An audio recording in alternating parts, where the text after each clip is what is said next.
us and different beliefs for one reason and one reason alone, because our hearts are in pain witnessing the massacre and the genocide of the century which is taking place before our very eyes in the land of Gaza.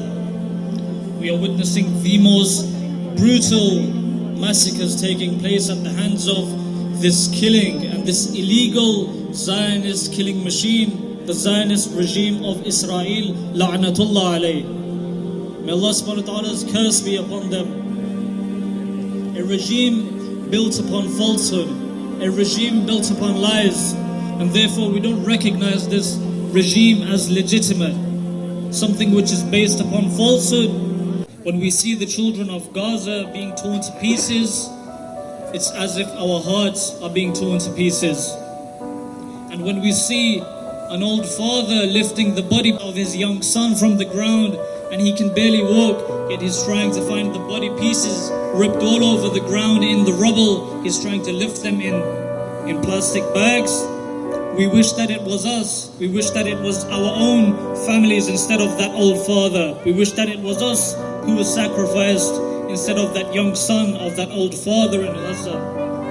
And when we see a mother mourning with her child, her 6-month-old baby in her lap, she's crying out, she's calling out for help, she's saying, "Where are the Muslims?" We see that mother as our own mother. And it takes my mind, my dear brothers and sisters, it takes my mind to a place where a man stood all alone on the plains of Karbala 1400 years ago.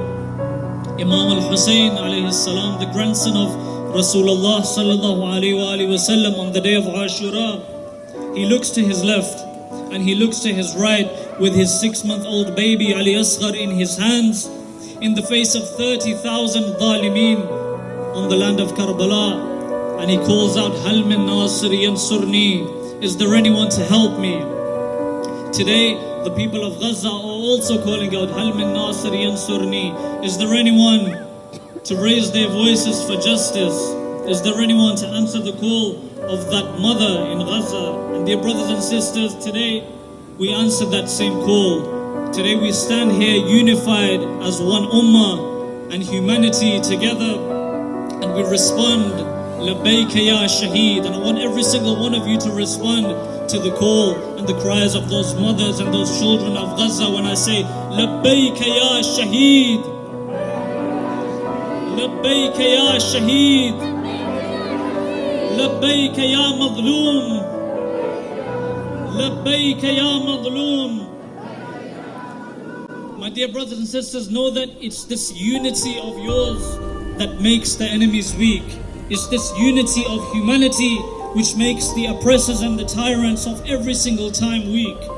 Every single pharaoh of every single era, so long as humanity is unified for one cause, so long as this ummah is unified for the cause of justice in this world, this is what makes the enemies weak.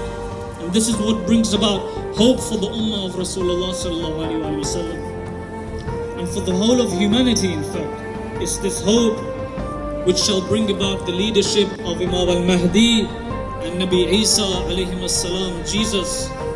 May Allah subhanahu wa ta'ala hasten their reappearance. For too long, my dear brothers and sisters, we have been too busy quarreling in our sectarian debates and grudges amongst ourselves, which without a doubt results in the bloodshed and the massacres which we see in Gaza today. There's no doubt about this. Allah subhanahu wa ta'ala states in the Holy Quran, and I want to finish with this beautiful verse of the Holy Quran, a commandment from Allah subhanahu wa ta'ala. He states, Bismillah ar-Rahman ar-Rahim, وَاعْتَسِمُوا بِحَبْلِ اللَّهِ جَمِيعًا وَلَا تَفَرَّقُوا. Hold on to the rope of Allah subhanahu wa ta'ala together as one ummah, and do not be divided. Do not become sectarian amongst each other. When you become sectarian and divide, then you become weak.